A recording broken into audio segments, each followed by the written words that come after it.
ఉపాధ్యాయులు ఎదుర్కొంటున్న సమస్యల పరిష్కారంతో పాటు పాత బకాయిలు చెల్లించకపోతే రాష్ట్ర వ్యాప్తంగా ఉపాధ్యాయులు పెద్ద ఎత్తున ఆందోళన కార్యక్రమం చేపడతారని యూటీఎఫ్ రాష్ట్ర నాయకులు మనోహర్ సుందరయ్య ప్రభుత్వాన్ని హెచ్చరించారు.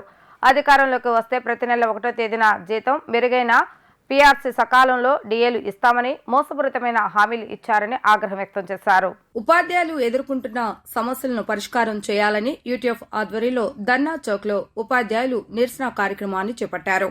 ఈ సందర్భంగా ఉపాధ్యాయులు సావిత్రి, జ్యోతిరావు పులే జయంతి సందర్భంగా ఆమె చిత్రపటానికి పూలమాలలేసి నివాళులర్పించారు.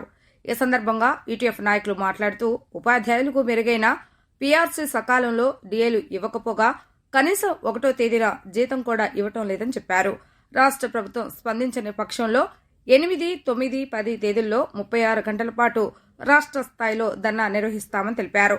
తమ ఆందోళనకు ప్రభుత్వం దిగి రాకపోతే వచ్చే ఎన్నికల్లో తమ ఓటు ద్వారా ప్రభుత్వానికి సరైన గుణపాఠం చెప్తామని హెచ్చరించారు.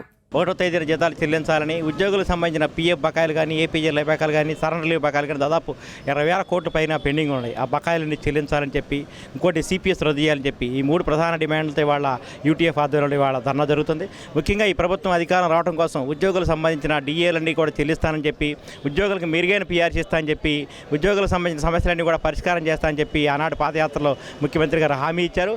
హామీలో భాగంగానే కూడా ఉద్యోగస్తులు వాళ్ళందరూ కూడా నమ్మి ఆయనకు ఓటేసి ఆయనకు 151 సీట్లతో అధికారంలో కట్టబెట్టారు.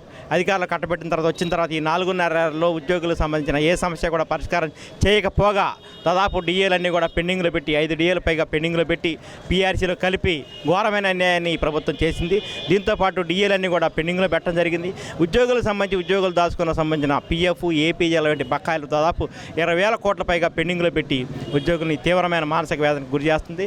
దీంతోపాటు ఉద్యోగులకు ప్రతి నెల ఏదైతే జీతాలు ఇవ్వాలో 30 రోజులు పనిచేసిన తర్వాత తదుపరి నెలలో 1వ తారీఖు జీతాలు ఇవ్వాలో ఆ జీతాలు కూడా దాదాపు 17వ తారీఖు వచ్చినా కానీ కూడా జీతాలు ఇవ్వని పరిస్థితి ఈ సంవత్సర కాలంలో ఉంది.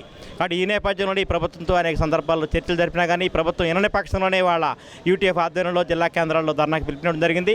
ఇకనైనా ప్రభుత్వం రాష్ట్రం యూటీఎఫ్ నాయకత్వ ఆధ్వర్యంలో చర్చలు జరిపి పెండింగ్ బకాయిలన్నీ కూడా విడుదల చేయాలి.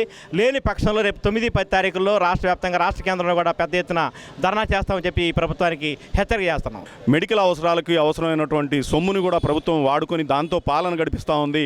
ఇది సిగ్గుచేటైనటువంటి విషయం. వెంటనే మా పీఎఫ్ బకాయిలు చెల్లించాలని కోరుతా ఉన్నాం. గత ప్రభుత్వం 43% ఫిట్మెంట్ ఇస్తే ఈ ప్రభుత్వం చాలా ఘనంగా ఇస్తుందని ఆశపడితే 23% ఫిట్మెంట్ ఇచ్చి హెచ్ఆర్ఏని తగ్గించి కొన్ని డిఏల్ని మింగేసి, కొన్ని డిఏల్ని రద్దు చేసి, కొన్ని డిఏల్ని పెండింగ్ పెట్టింది. హామీగా ఇచ్చినటువంటి జీవోల రూపంలో ఇచ్చినటువంటి డిఏలు ఉన్నాయో అవైనా విడుదల చేయాలని కోరుతా ఉన్నాం. 24 నెలల క్రితం ట్రెజరీలో పాస్ అయినటువంటి సరెండర్ లీవ్లు ఏవైతే ఉన్నాయో, సరెండర్ లీవ్ బిల్లులు ఏవైతే ఉన్నాయో అవి వెంటనే క్రెడిట్ చేయాలని కోరుతా ఉన్నాం. 1వ తారీఖున జీతాలు ఇవ్వడం, డిఏలు బకాయిలు, పీఎఫ్ బకాయిలు, సరెండర్ లీవ్ల బకాయిలు వెంటనే చెల్లించాలన్నటువంటి డిమాండ్లు తప్ప కొత్త డిమాండ్లు ఏవీ లేవు. ఈ డబ్బులతో, ఉద్యోగుల యొక్క డబ్బులతో ప్రభుత్వం పాలన గడుపుతుందా అన్నట్టుగా కనిపిస్తూ ఉంది. కాబట్టి వెంటనే ప్రభుత్వం మేల్కొని చేసినటువంటి తప్పుల్ని సవరించుకొని ఎన్నికల సమయం లోపైన ప్రభుత్వంలో ఉద్యోగులు భాగస్వాములు అనేటటువంటి ధోరణిలోకి రావాలని ప్రధానంగా డిమాండ్ చేస్తూ ఉన్నాం.